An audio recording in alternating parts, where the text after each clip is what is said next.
I'm actually going to ignite my own roles and my own levels of comfort and expand what type of creativity that actually looks like. Because when I feel sexy, when I feel good, when I feel comfortable, that is what is going to attract my partner.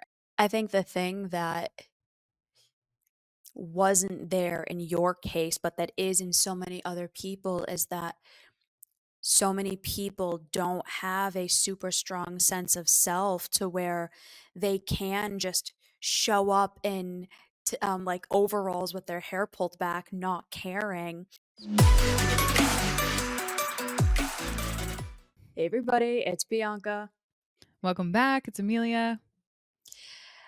Emilia, you Mm, know relationships more than almost anybody that I know. Probably more than, actually, certainly more than anybody that I know. And Jeez, no I've pressure. I've had so much fun getting to learn from you and getting to like pick your brain in the relationship realm. And Mm, someone else that I've been listening to a lot, who I know we've both shared a mutual love for, is Esther Perel. And girl I was crush. reading I was reading oh, so bad. I So was beautiful. reading yeah, she is. Her just it's just her energy. Her energy is And her just like work. yeah, it's Yes. phenomenal. One of the things that so I was reading one of her books, State of Affair no, Mating in Captivity. I don't know, one of her books, whatever. No, I think it was State of Hmm. Affairs. It was the Hmm. book talking about why people cheat and why infidelity ends up happening and what leads to that. That Yeah. book is extremely controversial, as we both know, and you and I very much did an episode around that topic of why men cheat. Now, this is very different. One of the things that she talks about in her books is and in just the media and the content that she puts out is this sense of complacency that people end up getting in their relationships. They get into the relationship, they get really comfortable, they feel safe. It's a wonderful thing and it's a beautiful thing, but what ends up happening is there comes a certain point where people stop trying. Hmm. They'll stop putting in the same level of effort that they did in the beginning. They stop seeing their partner the way that they did in the beginning with all like the sunshine and rainbows and the excitement of all of it. And the effort starts to dwindle. My question for you and how I think it would be really beneficial to get us started in is from what you've seen and from what you've studied, why does that happen? Why is it that we'll try so hard to win someone over, to get them to like us, to get them to want to be with us. But then once we have them, we stop trying to keep them or we stop putting the same level of effort in that we did in the beginning. Mm. I appreciate the question and the recognition. And I also am so excited for so much of the journey ahead where we can continue to talk about this and share our experiences and learn so much. Mm, Her work has been incredibly influential to my work in not only my personal life, but also work with clients and whatnot. And so there's, I would say, a bigger challenge at play that relationships struggle with. And the first one she actually talks about, and a lot of her emerging work too shows this, that there is this cultural brainwashing ooh. around the romanticism of what a relationship is, right? And this is for the most part monogamous speaking, not necessarily polyamory. However, similar patterns do exist in different forms of relationships. And it starts down with our basic forms of attachment, and we have this crave, this need, this desire for love and intimacy, and to Mhm, ultimately offset a big fear that a lot of us struggle with, which is the fear of being alone. And that one fear brings us very, or exposes us to the susceptibility of these giant romanticism and the novels and the movies that we see that drench us in all of these messages that have to do with the happily ever after. But what movies and stories and novels, when you read them, really don't get into is the actual components of desire and how desire is like cultivating a garden and how when you get into a relationship, that fear is like finally like, oh, I can be safe. Oh, I can finally be myself. Oh, I actually finally have my person. But that psychological trick that we play on ourselves because of all of the societal conditioning actually gets us into really hot water, because more often than not people stop trying, and their Mm, idea of what trying actually is going to get them, the outcome that trying is actually going to get them, is such a short-term type game. In contrast, when Alan and I got together, one of the biggest things that I had said to him, and this was because of studying this work, and I never wanted to be in one of those relationships that they just fizzled out. And I remember watching, I think it was at dinner with an ex-boyfriend of mine. And I remember looking over at a table of this, couple that was probably 10 years older than us. And I remember being like, I never want to be like them. They were both on their phones. They were not engaging energetically. Like, not to mention eye contact, physical connection, yeah, nothing was really there. Now, I don't know their full story. However, you can read their energy. They were very disinterested in one another. It was almost like a chore to be in that relationship and to be out to dinner together. mm, And I told myself, I said, I never want to be there. And so that, was a series of studying how the fire of desire, it has seasons, it has chapters, but recognizing if you're focused on the long-term cultivation of desire for your partner, it's less about the fear-based approach and more about how much more abundance can I create in this relationship. And so that's a long-winded answer, yeah. and there's multi layers of complexities within it. But I I'm gonna I pick your would say brain is though. that, yeah, I wanna round it out by saying we have a misconception that is just we're entrenched with from a very young age that manipulates all of our emotional patterns of attachment and attachment wounds, that sells us this quick fix story that is Yeah. so deep. I think the question people will end up asking, and I'm gonna ask this because I would probably think the same thing, is, well, then how comfortable should you get with a partner? Like, how do you not kill desire when you get that comfortable with somebody? Because when Mhm. you're first meeting someone, you won't do anything that you deem as like gross or not cute or whatever around them. Like, it takes you 3 months to like pass gas in front of your partner, and then to like burp, or to go to the bathroom in front of them, and then to change. It's always like sexy lingerie, and he makes sure that he's all clean cut and shaven, or she and she, Mm. he and he, they, whatever, right? Whatever your pronouns are, we're just going to talk heteronormative terms. Um, Yeah. but how do you, I guess, what is that right recipe then? Like, what is that right level? Because should you never let your partner see you not looking good? Should you always be dressed up to a certain way? If you are going to have those extra layers of safety and comfort, then how do you not basically kill desire in that way? Mhm. Because like, not to sound kind of graphic, but like, these are the stories that I've heard. It's like, I just saw you go to the bathroom. I walked past the bathroom. I know what happened in there. Like, that doesn't make me want to like make out with you, or like, that doesn't attract me to you. And granted, we're human beings, right? So how do Yeah. you how do you balance that? How do you balance desire with being a normal human being and getting safe and comfortable with somebody? Because you have to have both in order for a relationship to happen, but how do you actually Mhm. balance them?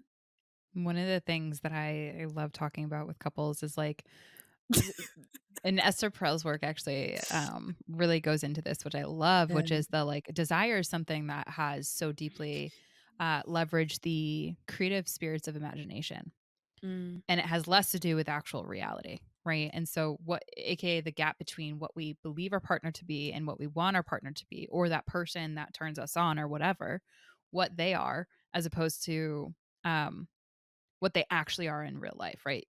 Every single person has what is comforting to them is very different than other people. And getting comfortable has a lot less to do with just the, okay, now you're cohabitating together and you guys are sharing a bathroom, or you're sharing the behind the scenes of each other's lives. And it has a lot more to do, from my perspective at least, how comfortable are you being the different roles in your life that inherently attract people to you. So, for example, Yeah, could you go deeper on that? absolutely. One of the things that I've really had to embrace, as a not had to, really chosen to, honestly, and I'm really proud of it, is like there are different roles that I as a female play in society, right? Like, so I'm a businesswoman, I'm a coach, I help so many people in this world, right? That's one role that I play, in addition to I'm a master gardener, I'm a botanist, I have my own individual interests and curiosity. Okay. And so many people stop what their own interests and curiosities and things that make them desirable in the eyes of their partner, because they believe unconsciously that, like, sacrificing all of that which makes them an individual and which sparks the curiosity and desire in their partner's eyes, they Mhm. stop that. And that's where that infatuation stage, in the, like, first couple of phases in a relationship, you put on only your quote unquote best foot forward based on what you interpret your partner thinks is the most sexy. And so for me, I've made a very Yeah. conscious effort from the very beginning, like even my first date with Alan, like I made sure that, like, I I remember played that that game. story, that was great. Right? Like I was like, in the past, like I would dress to the nine, whatever, all this stuff, like have my physical appearance be enhanced by clothes, makeup, whatever. But when I met Alan, I was like, I'm done with that game. That's so superficial. I'm not going to play into whatever I believe this male desire is. I'm actually going to ignite my own roles and my own levels of comfort and expand what type of creativity that actually looks like. Because when I feel sexy, when I feel good, when I feel comfortable, that is what is going to attract my partner. And the more I move away from that, who I inherently am, the more I will attract the wrong person to me, for me. 100%. I think the thing that wasn't there in your case, but that is in so many other people, is that so many people don't have a super strong sense of self to where they can just show up in like overalls with their hair pulled back, not caring. 'Cause that was what Mhm. you wore on that first date. Why do I remember your first date so vividly? I wasn't even there. But I need anyways, to clarify, it wasn't overalls, but it was like I the thought it most was basic. overalls. No, no, that was probably like the third, really testing him out. You like my booty in these overalls? No, but it was just basic Oh, jeans, like okay. All right, jeans and whatever. a black shirt. Like it was super simple, like Okay. super simple, basic, basic. But Okay. I like the imagination that you got going on there. I don't know why I thought the story was overalls, because I remember you said that Ella was making fun of you for what you were wearing, and you were like, "Are you really Oh, wearing that?" But, yeah, no, she did. She's like, "What the heck? You're going on a first date." It's like, "Yeah, yeah, jeans and a tee." I've played the whole dress to the nines game. It's not fair. You have nowhere to build from there. Hey everybody, my name is Matt. I am the Director of Marketing and Communications at a radio station here in central Massachusetts. I've been a part of the Evolve team for about a year now, and I can say it's been nothing but great. Kind of diving into myself and realizing that I need to step out of my comfort zone and build that confidence in my insecurities, but also maintaining who I am as a person. This is a community that's not forcing anything upon you, that wants you to feel nothing but welcome. And it's just super genuine and super honest too, which I like. And again, just recognizing that you are your own person on your own journey, but everybody in the community is here with you. We're all at different stages in life, and that's a very important thing to recognize. So Emilia, Bianca, and Derek especially have helped me get to the point where I'm able to kind of excel in my career and in my personal life. you're not concerned about not having a partner though, or you weren't. You weren't trying to impress anybody because you already knew within yourself what you had to offer as a Yeah. woman, as a partner, as a human being. Like the value that you have within yourself is so it's incomparable. There is nobody on this earth like you. But and you know that. That's the thing. Yeah. I think for the majority of people, most people don't have hobbies, they don't have goals, they don't have aspirations. And so when they find somebody, and granted, I've been there too, so I'm speaking from experience here. When you Yeah. find somebody, it's like, oh my God, I have to do everything to get this person to like me. I have to do whatever I can. And so if they Mhm. end up choosing me, I have to give up any extra things that I have. I need to spend all my time with them. I need to always be available for them. I need to do X, Y, Yeah. and Z because I'm not going to risk letting this person go because I don't believe I deserved them in the first place. So here's my question to you. How do people go from that to then eventually giving up and not putting as much effort and not doing the same things that they did in the beginning? Because I have seen that very often. People will either continuously people please because they have the anxious avoidant trap that they're Mhm. navigating, Mhm. or one or both of the parties in the relationship end up stop putting as much effort to make the relationship. And I'll use a little bit more of a tangible example. You and Mhm. Alan made a concerted effort and a decision, a conscious decision that you're going to continuously learn each other for the entirety of your relationship. Like you're never going to stop trying and you're never going to stop learning each other. But Yeah. again, that's really rare. Mhm. Why don't people do that? Why is it so hard for people to do that? Why do they eventually give up? It's such a fair question. And B, I appreciate you drawing that out because of the fact that if you inherently don't believe that you're deserving of love or you don't believe in your own capabilities, right? There's a self worth, self belief that's coming into the fold. Mhm. Why would you ever make that concerted effort the way in which, right, we might have, right? So I think that it starts at such a deeper, profound level of Mhm. recognizing that you have to build this sense of self prior to trying to figure out what level of effort or what level of trying is right for you. Because if you're not working on those things that are so rudimentary, Mhm. the relationship is inherently set up to fail in that manner where there's effort that's in. Because again, if you don't have a sense of self, you're just going to try to create this version of you that you believe would keep this person around and Mhm. stay. And the byproduct of that, you can only do that so long because it's out of integrity with who that true self is, even if you don't know who that is.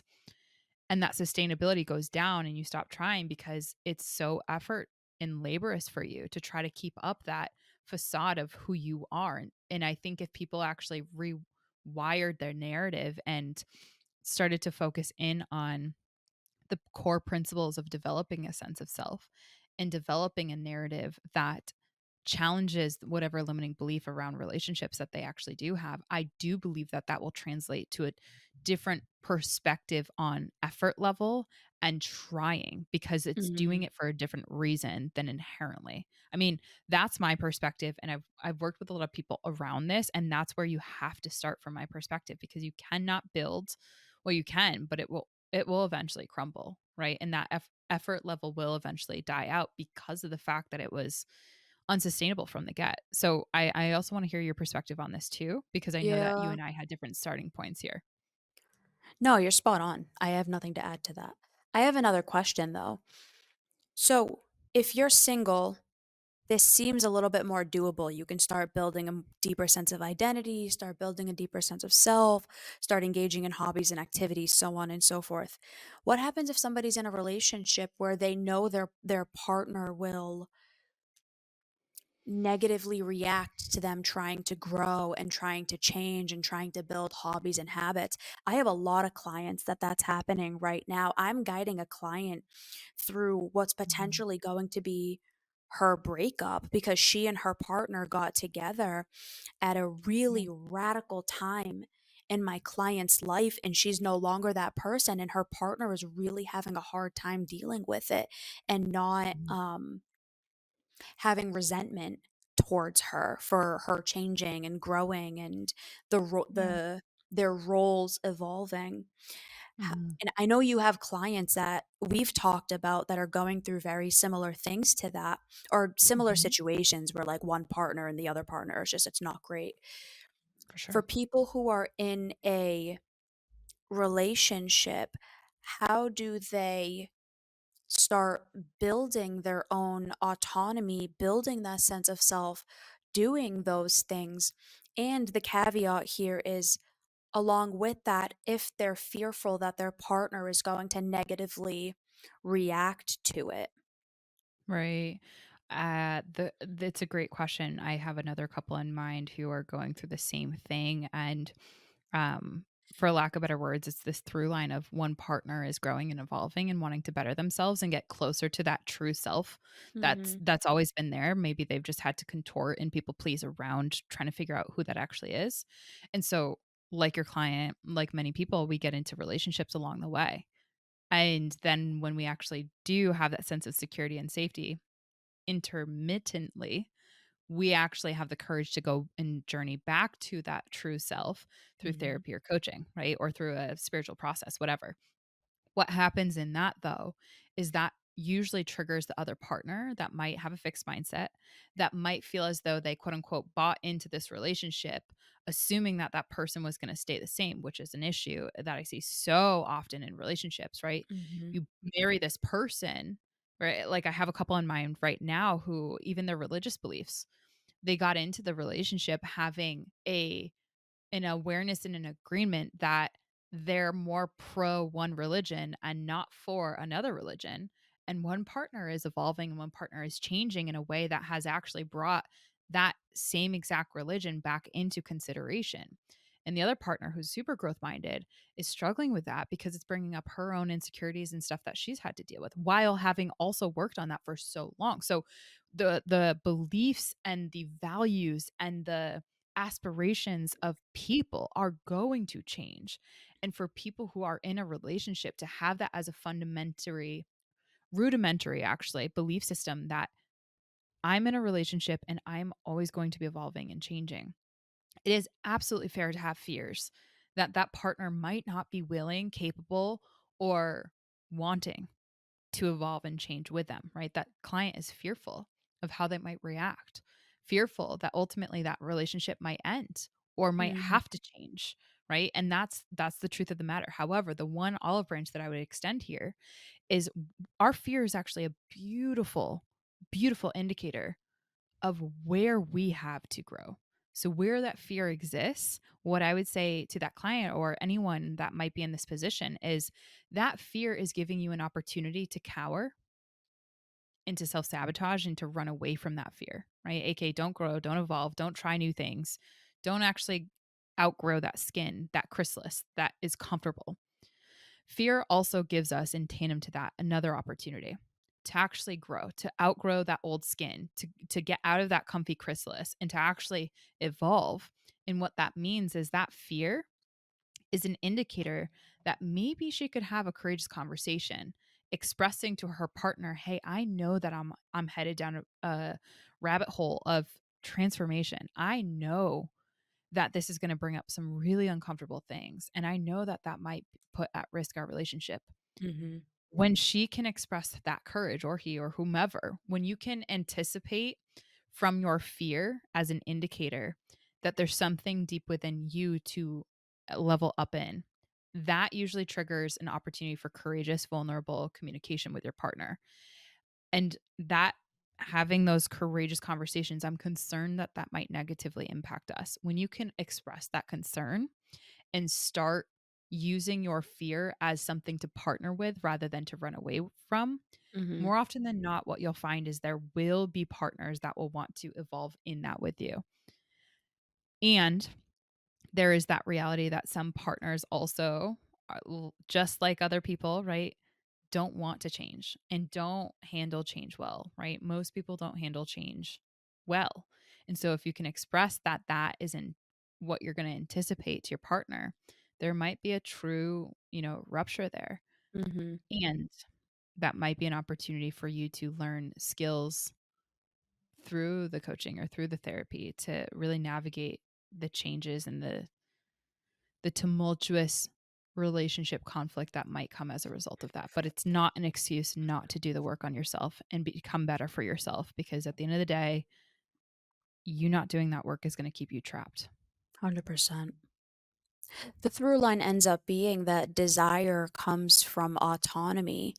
When I can look across the room and hypothetically, I'm single, but if I can look across the room and see my partner and see them engaging in a new way or see them doing something that they're super passionate about, that's what breeds desire. It's seeing this other person and realizing, oh, they really are their own person with their own thoughts and their own feelings and their own experiences, their own mindsets. And me Mhm. trying to box and shelf them as that's my partner and I know them, that's limiting them and the relationship. But if I can adopt the belief and if I'm willing to at least try to adopt a belief that they are their own person, I am my Mhm. own person. We're going to evolve side by side and together. So you guys named your show and your business the we because it's you, it's me, and then it's the we. It's us coming together. So Yeah, there's no plan. if Mhm. I build me and you build you, then the we eventually ends up being this beautiful thing, and then we can build the we together. So what most people end up doing is it just becomes about the we. They lose their autonomy, they lose any sense of self and identity, and that's what leads the Mhm. relationship to crumbling. So what we're trying Yeah. to say here is we're not saying don't get comfortable in your relationship. The beautiful aspect of a relationship is you can see this person that you feel so safe with. It's like Mhm. for like they know you because they know what you've allowed them to see in you, and you also get to grow alongside this person. They get to continuously learn you and figure And you out. contribute to your growth. Yeah. Exactly. That's how you ensure that you're balancing these things, that you're not getting overly comfortable where you stop caring, but it's not all seduction and games and BS that's not conducive to a long term healthy relationship. You need Yeah. both. That's how you have Mhm. a healthy relationship. Even in our friendship, we're doing that. I learn new things about you literally every day. Like I learned something new about you a couple days ago. I was like, what the hell? And you're learning about Same. me, and we're we're constantly We're learning seducing each each other. other every day. Ooh. Hey. Ah, We don't make I at least love that one we uncomfortable, cringy comment. It's not a complete episode. not We us. don't any final Love thoughts us. on your your episode suggestion? No, I'm all hot and bothered by this episode. I can't wait to Ooh. go make out with my man. No. Steamy. Jamie. No, no. In all reality, I think that this is a really cool topic to explore. And Mm, there's a lot of growth for all of us in this, because yeah. I think that for the large majority, right, other people have told and modeled to us where desire should come from. And I do think that conscious relationships, are those that work towards cultivating their own unique sense of self and have the courage to explore what desire comes from within as opposed to what desire has been forced from outside in. So Ooh. yes, I That was encourage. sexy. Thank you. It was. I can't wait to see the clip on that. I hope that people subscribe to this podcast after hearing Yeah. that. Subscribe on YouTube, subscribe on Apple Podcasts, and wherever you're listening to hear more of that because that was nice. Not gonna lie, that was a good one. We say foi. We say foi. What? Yes, stay in touch with us by subscribing to us on any platform that you're listening to this. All of them. Um You don't want more of this? much. I don't Yeah, understand. I know. I just had Borat come into my mind. So you will never get this. Random intrusive creative character. Anyways, my You see closing podcast Borat? episode. I don't Yes. see, I learn I'm new things embarrassed all to the say time. this. All the time. Not on my own vocation. I do have to say that. The loving influence of a loving comical brother. Okay. 294. What? How to stop accepting breadcrumbs from others is a great start. Jump off point if you like this episode. B, yours? Oh my god. 322, why it's scary to have hope. We Ooh. hope you enjoyed this episode. If this is something that you feel as though you need more guidance on, you would like more help with, please send us a DM, reach out, evolveventurestech.com. We would love to be in your corner, helping you through whatever life is throwing your way so we can help you evolve. Bye, everyone.